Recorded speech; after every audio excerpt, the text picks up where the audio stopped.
حدیث نمبر 7۔ ہرقل شاہ روم نے ان کے پاس قریش کی قافلے میں ایک آدمی بلانے کو بھیجا، اور اس وقت یہ لوگ تجارت کے لیے ملک شام گئے ہوئے تھے، اور یہ وہ زمانہ تھا جب رسول اللہ صلی اللہ علیہ وسلم نے قریش اور ابو سفیان سے ایک وقتی عہد کیا ہوا تھا۔ جب ابو سفیان اور دوسرے لوگ ہرقل کے پاس اہلیہ پہنچے، جہاں ہرقل نے دربار طلب کیا تھا، اس کے گرد روم کے بڑے بڑے لوگ، علماء، وزراء، امراء بیٹھے ہوئے تھے۔ ہرقل نے ان کو اور اپنے ترجمان کو بلوایا، پھر ان سے پوچھا کہ تم میں سے کون شخص مدعی رسالت کا زیادہ قریبی عزیز ہے؟ ابو سفیان کہتے ہیں کہ میں بول اٹھا کہ میں اس کا سب سے زیادہ قریبی رشتہ دار ہوں۔ یہ سن کر ہرقل نے حکم دیا کہ اس کو، ابو سفیان کو میرے قریب لا کر بٹھاؤ، اور اس کے ساتھیوں کو اس کی پیٹھ کے پیچھے بٹھا دو۔ پھر اپنے ترجمان سے کہا کہ ان لوگوں سے کہہ دو کہ میں ابو سفیان سے اس شخص کے یعنی محمد صلی اللہ علیہ وسلم کے حالات پوچھتا ہوں۔ اگر یہ مجھ سے کسی بات میں جھوٹ بول دے تو تم اس کا جھوٹ ظاہر کر دینا۔ ابو سفیان کا قول ہے کہ اللہ کی قسم، اگر مجھے یہ غیرت نہ آتی کہ یہ لوگ مجھ کو جھٹلائیں گے تو میں آپ صلی اللہ علیہ وسلم کی نسبت ضرور غلط گواہی سے کام لیتا۔ خیر، پہلی بات جو ہرقل نے مجھ سے پوچھی وہ یہ کہ اس شخص کا خاندان تم لوگوں میں کیسا ہے؟ میں نے کہا وہ تو بڑے اونچے اعلیٰ نسب والے ہیں۔ کہنے لگا اس سے پہلے بھی کسی نے تم لوگوں میں ایسی بات کہی تھی؟ میں نے کہا نہیں۔ کہنے لگا اچھا، اس کے بڑوں میں کوئی بادشاہ ہوا ہے؟ میں نے کہا نہیں۔ پھر اس نے کہا بڑے لوگوں نے اس کی پیروی اختیار کی ہے یا کمزوروں نے؟ میں نے کہا نہیں، کمزوروں نے۔ پھر کہنے لگا اس کے تابع دار روز بڑھتے جاتے ہیں یا کوئی ساتھی پھر بھی چاہتا ہے؟ میں نے کہا نہیں۔ کہنے لگا کہ کیا اپنے اس دعوے نبوت سے پہلے کبھی کسی بھی موقع پر اس نے جھوٹ بولا ہے؟ میں نے کہا نہیں۔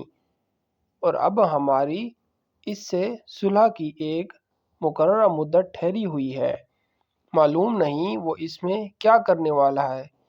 ابو سفیان کہتے ہیں میں اس بات کے سوا اور کوئی جھوٹ اس گفتگو میں شامل نہ کر سکا۔ ہرقل نے کہا کیا تمہاری اس سے کبھی لڑائی بھی ہوتی ہے؟ میں نے کہا ہاں۔ بولا پھر تمہاری اور اس کی جنگ کا کیا حال ہوتا ہے؟ میں نے کہا لڑائی ڈول کی طرح ہے، کبھی وہ ہم سے میدان جنگ جیت لیتے ہیں اور کبھی ہم ان سے جیت لیتے ہیں۔ ہرقل نے پوچھا وہ تمہیں کس بات کا حکم دیتا ہے؟ میں نے کہا وہ کہتا ہے کہ صرف ایک اللہ ہی کی عبادت کرو، اس کا کسی کو شریک نہ بناؤ، اور اپنے باپ دادا کی شرک کی باتیں چھوڑ دو، اور ہمیں نماز پڑھنے، سچ بولنے، پرہیزگاری اور صلح رحمی کا حکم دیتا ہے۔ یہ سب سن کر پھر ہرقل نے اپنے ترجمان سے کہا کہ ابو سفیان سے کہہ دے کہ میں نے تم سے اس کا نسب پوچھا تو تم نے کہا کہ وہ ہم میں اعلیٰ نسب ہے، اور پیغمبر اپنی قوم میں اعلیٰ نسب ہی بھیجے جایا کرتے ہیں۔ میں نے تم سے پوچھا کہ دعوت نبوت کی یہ بات تمہارے اندر اس سے پہلے کسی اور نے بھی کہی تھی؟ تو تم نے جواب دیا کہ نہیں۔ تب میں نے اپنے دل میں کہا کہ اگر یہ بات اس سے پہلے کسی نے کہی ہوتی تو میں سمجھتا کہ اس شخص نے بھی اسی بات کی تقلید کی ہے جو پہلے کہیں جا چکی ہے۔ میں نے تم سے پوچھا کہ اس کے بڑوں میں کوئی بادشاہ بھی گزرا ہے؟ تم نے کہا نہیں۔ تو میں نے دل میں کہا کہ ان کے بزرگوں میں سے کوئی بادشاہ ہوا ہوگا تو کہہ دوں گا کہ وہ شخص اس بہانے اپنے آباء و اجداد کی بادشاہت اور ان کا ملک دوبارہ حاصل کرنا چاہتا ہے۔ اور میں نے تم سے پوچھا کہ اس بات کے کہنے یعنی پیغمبری کا دعویٰ کرنے سے پہلے تو نے کبھی اس کو دروغ گواہی کا الزام لگایا ہے؟ تم نے کہا کہ نہیں، تو میں نے سمجھ لیا کہ جو شخص آدمیوں کے ساتھ دروغ گواہی سے پیچھے، وہ اللہ کے بارے میں کیسے جھوٹی بات کہہ سکتا ہے۔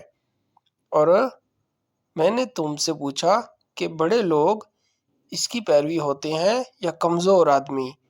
تم نے کہا کمزوروں نے اس کی اتباع کی ہے۔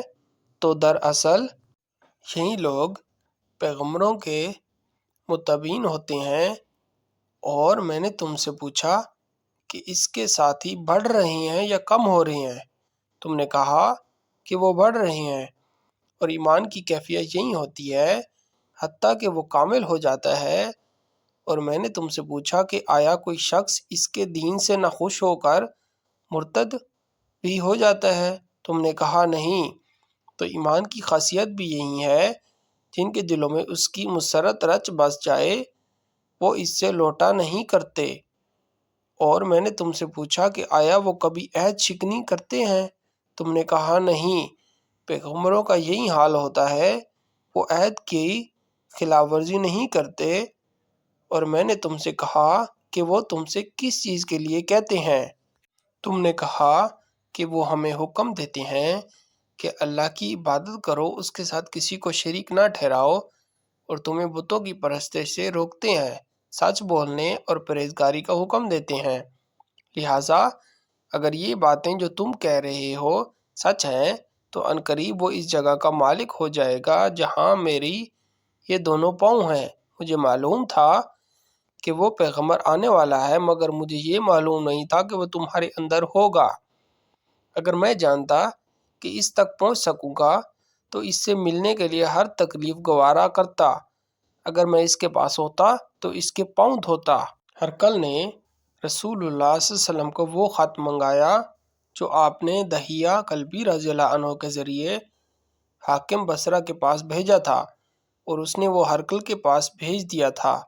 پھر اس کو پڑھا تو اس میں لکھا تھا، اللہ کے نام کے ساتھ جو نہایت مہربان اور رحم والا ہے، اللہ کے بندے اور اس کے پیغمبر محمد صلی اللہ علیہ وسلم کی طرف سے یہ خط ہے، شاروم کے لیے اس شخص پر سلام ہو جو ہدایت کی پیروی کرے۔ اس کے بعد میں آپ کے سامنے دعوت اسلام پیش کرتا ہوں، اگر آپ اسلام لے آئیں گے تو میں دین و دنیا میں سلامتی نصیب ہوگی۔ اللہ آپ کو دوہرا ثواب دے گا، اور اگر آپ میری دعوت سے روگردانی کریں گے تو آپ کی رعایا کا گناہ بھی آپ ہی پر ہوگا۔ اور اے اہل کتاب، ایک ایسی بات پر آ جاؤ جو ہمارے اور تمہارے درمیان یکساں ہے، وہ یہ کہ ہم اللہ کے سوا کسی کی عبادت نہ کریں اور کسی کو اس کا شریک نہ ٹھہرائیں، اور نہ ہم میں سے کوئی کسی کو اللہ کے سوا اپنا رب بنائے۔ پھر اگر وہ اہل کتاب اس بات سے منہ پھیر لیں تو مسلمانوں، تم ان سے کہہ دو کہ تم مانو یا نہ مانو، ہم تو ایک اللہ کی اطاعت گزار ہیں۔ ابو سفیان کہتے ہیں، جب ہرقل نے جو کچھ کہنا تھا کہہ دیا اور خط پڑھ کر فارغ ہوا تو اس کے ارد گرد بہت شور و غو ہوا، بہت سی آوازیں اٹھیں اور ہمیں باہر نکال دیا گیا۔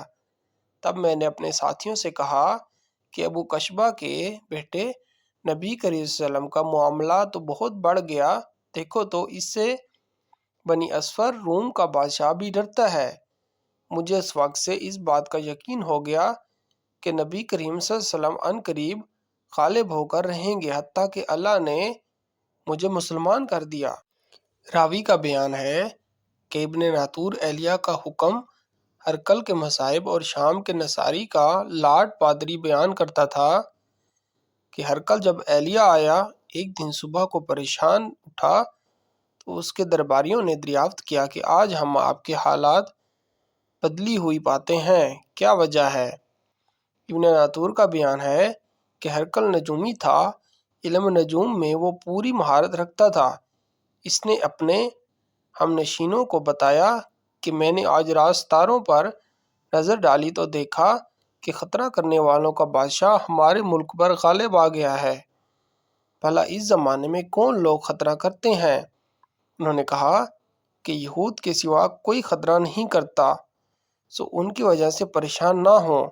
سلطنت کے تمام شہروں میں یہ حکم لکھ بھیجے کہ وہاں جتنے یہودی ہوں سب قتل کر دیے جائیں۔ وہ لوگ انہیں باتوں میں مشغول تھے کہ ہرقل کے پاس ایک آدمی لایا گیا جسے شاہ غسان نے بھیجا تھا۔ اس نے رسول اللہ صلی اللہ علیہ وسلم کے حالات بیان کیے۔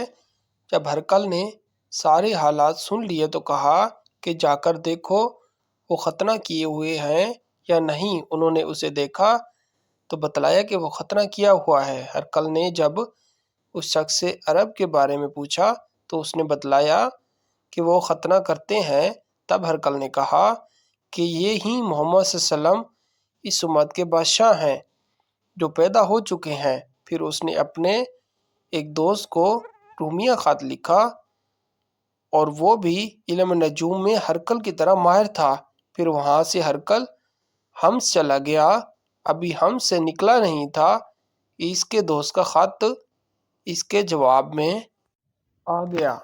اس کی رائے بھی نبی کریم صلی اللہ علیہ وسلم کے ظہور کے بارے میں ہرقل کے موافق تھی کہ محمد صلی اللہ علیہ وسلم واقعی پیغمبر ہیں۔ اس کے بعد ہرقل نے روم کے بڑے آدمیوں کو اپنے حمص کے محل میں طلب کیا اور اس کے حکم سے محل کے دروازے بند کر لیے گئے۔ پھر وہ اپنے خاص محل سے باہر آیا اور کہا، اے روم والو، کیا ہدایت اور کامیابی میں کچھ حصہ تمہارے لیے بھی ہے؟ اگر تم اپنی سلطنت کی بقا چاہتے ہو تو پھر اس نبی کی بیعت کر لو اور مسلمان ہو جاؤ۔ یہ سننا تھا کہ پھر وہ لوگ وحشی گدھوں کی طرح دروازوں کی طرف دوڑے مگر انہیں بند پایا۔ آخر جب ہرقل نے اس بات سے ان کی یہ نفرت دیکھی اور ان کے ایمان لانے سے مایوس ہو گیا تو کہنے لگا کہ ان لوگوں کو میرے پاس لاؤ۔ جب وہ دوبارہ آئے تو اس نے کہا، میں نے جو بات کہی تھی اس سے تمہاری دینی پختگی کی آزمائش مقصود تھی، سو وہ میں نے دیکھ لی۔ تب یہ بات سن کر وہ سب کے سب اس کے سامنے سجدے میں گر پڑے اور اس سے خوش ہو گئے۔